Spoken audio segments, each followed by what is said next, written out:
The bank told me to enter my 16-digit card number. I did that. Johnson they told me they had no record of my account. Because he been they had no record of my account. You heard the rumors about Dr. Umar Johnson allegedly being arrested, all because he been scamming and scheming for the past 20 years.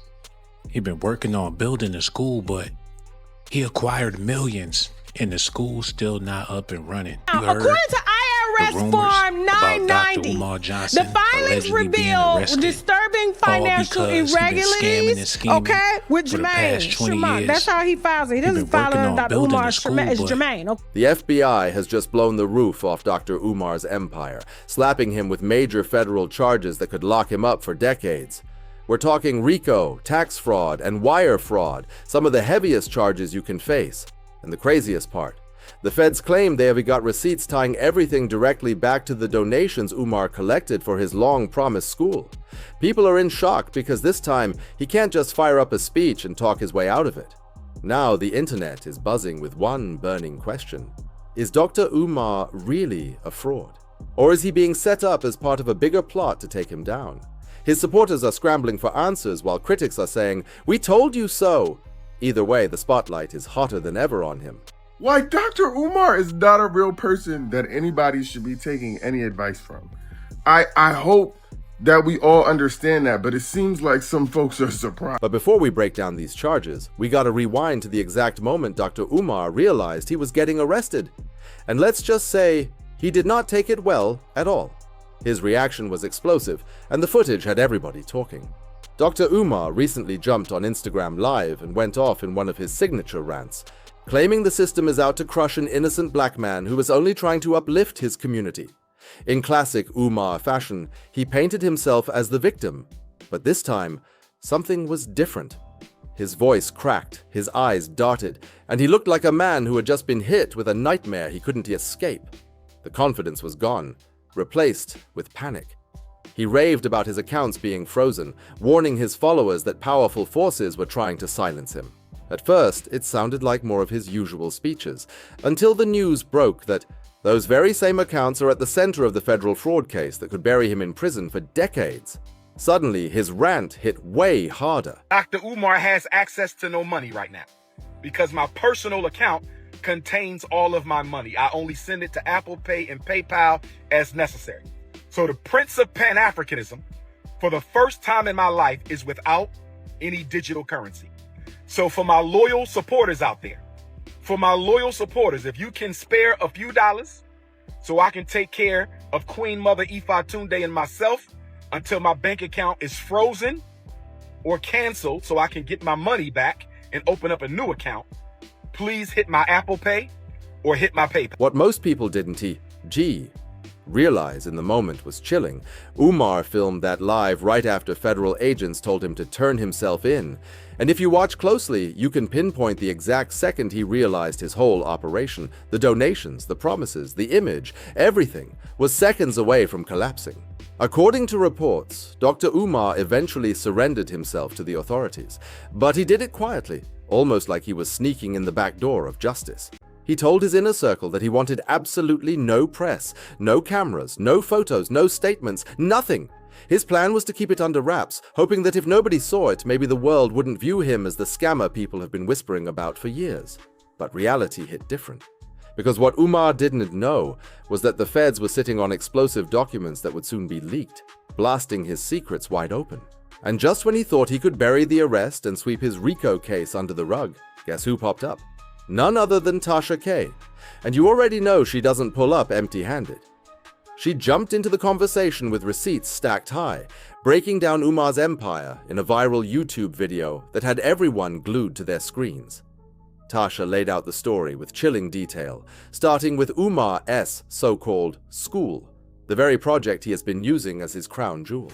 She explained why it matters. The FBI AS indictment lists those missing donations as key evidence for both the fraud and racketeering charges. And this wasn't gossip. It was cold, hard documentation that lined up perfectly with what the feds had already uncovered. The walls around Umar's empire weren't just cracking. They were collapsing in real time. Tasha K didn't just talk. She came armed with cold, hard facts and numbers. According to her, Dr. Umar has been dipping into those donations for his own personal lifestyle, skimming off funds that were supposed to be for the school. On top of that, he allegedly refused to provide any proper accounting for the money, purposely dodging taxes in the process. And that's exactly why the feds are circling now.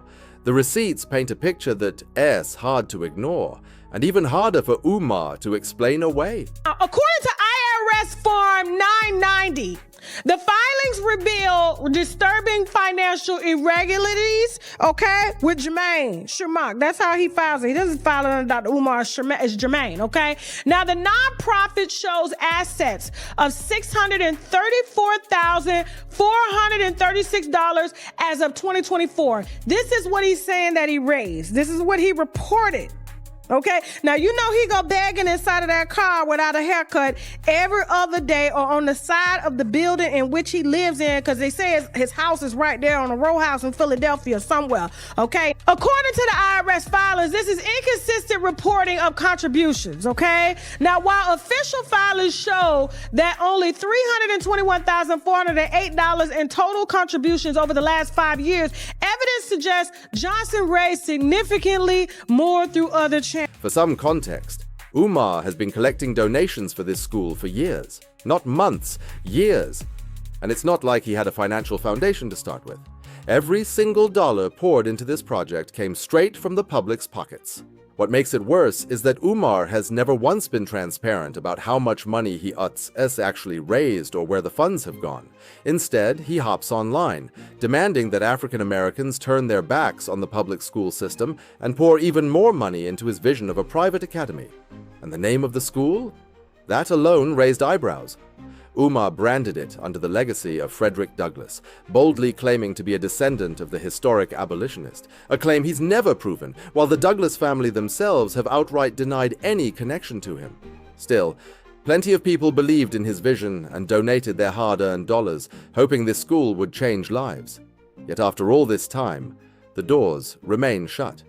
Every time an opening date approaches, there's always some sudden excuse, some fresh wrench in the works. Coincidence? Maybe to some. But with all these revelations stacking up, it's looking more and more like Umar himself has been orchestrating these endless delays. The latest delay in Umar's school project was in fact just suspicious. Prosecutors are now pointing to it as solid proof that he has been fabricating excuses to cover up those missing funds. Back in June, he reported a so-called act of vandalism at the school building, claiming it destroyed the library's cultural artifacts and vital educational supplies. The timing couldn't have been more convenient. Just as pressure was mounting to finally open the school, suddenly there's a tragedy that buys him more time. But here's the kicker. Those damages never touched the actual structure of the building. It was just enough destruction to make opening impossible this year, but not enough to raise real questions from casual supporters. To sell the story, Umar even posted a video of himself interrogating a group of kids, insinuating they were the culprits behind the vandalism. Viewers were stunned, especially since he filmed and shared the footage without the parents' consent, a reckless move that immediately sparked backlash. And Africanism, brothers and sisters, I'm back again. While I was on the live, the children had snuck into the school, which means they knew the door was unlocked. Listen to me, brothers and sisters. For children to know that a door is opened, and I was only away from the school for 30 days. For children to know that the door was open, and I was only away from the school for 30 days. For children to know the door was open and I was only away from the school for 30 days, I wonder when they broke in. I wonder when they broke in, because if the children already know the door was open. And when police looked into it, they couldn't even figure out what supposedly happened. The only shred of evidence the public ever saw was that short clip Umar himself put online. No official reports, no credible suspects, nothing but a staged-looking video. To prosecutors, that wasn't proof of a crime against Umar. It was proof of Umar's own attempt to deceive the public while buying himself more time. And let us be honest, nothing about that so-called vandalism looked serious enough to justify shutting the school down for an entire year. People were side-eyeing hard, and the questions started piling up. One viral comment summed up the frustration perfectly. Where's the proof of this damage? Where are the charges for vandalism? Were you insured? Why not post even one photo of what happened? Or is the real vandalism you and this whole project? That comment spread like wildfire because it echoed exactly what so many donors were already thinking. Even people with financial expertise started poking holes in his story, calling out his explanation about frozen accounts as horribly flawed. And then, just a few weeks later, the truth finally came out. And it was even worse than anyone imagined. That mysterious vandalism delay. It wasn't about kids breaking in at all. Reports revealed that Umar had been skipping out on vacant property registration fees and utility bills. The so-called school building was actually on the verge of being auctioned off after weeks of unpaid debts. The bombshell detail? Sources said the property was set to be auctioned by August 25, 2025 if Umar didn't pay up fast. Suddenly, everything made sense. The delays, the excuses, the theatrics. And when he finally responded, Umar played his usual card, going defensive. He claimed the fees were punitive, discriminatory, and just another attempt by the state to shut him down. Then he went right back to begging for sympathy, spinning the situation as an unfair attack and urging supporters to send in even more donations to save the dream school. But by then, a lot of people weren't buying it anymore. According to Tasha K., Dr. Umar, as endless excuses and dramatic delays went to just about stalling, they were calculated tactics to dodge jail time. But if you thought her revelations were wild, just wait until you hear about the leaked federal documents that blew the lid off his alleged PayPal scam. That is the moment Umar realized the feds weren't playing with him, they were coming full force. The leaked report claimed Umar pulled in over $1.5 million in donations through GoFundMe and PayPal, all under the banner of charity causes. While his biggest hustle was the long-promised school, Umar also attached himself to other community projects, claiming they were designed to uplift the black community. But here is the shocking part. Nobody has ever been able to track where any of that money actually went. No accounting, no breakdowns, no transparency whatsoever.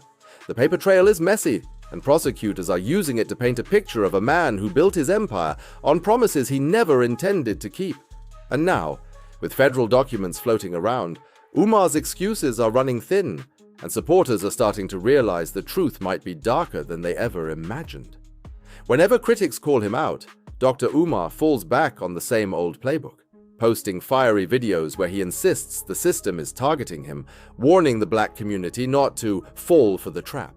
For a while, that tactic worked like magic, keeping people on his side and drowning out the noise.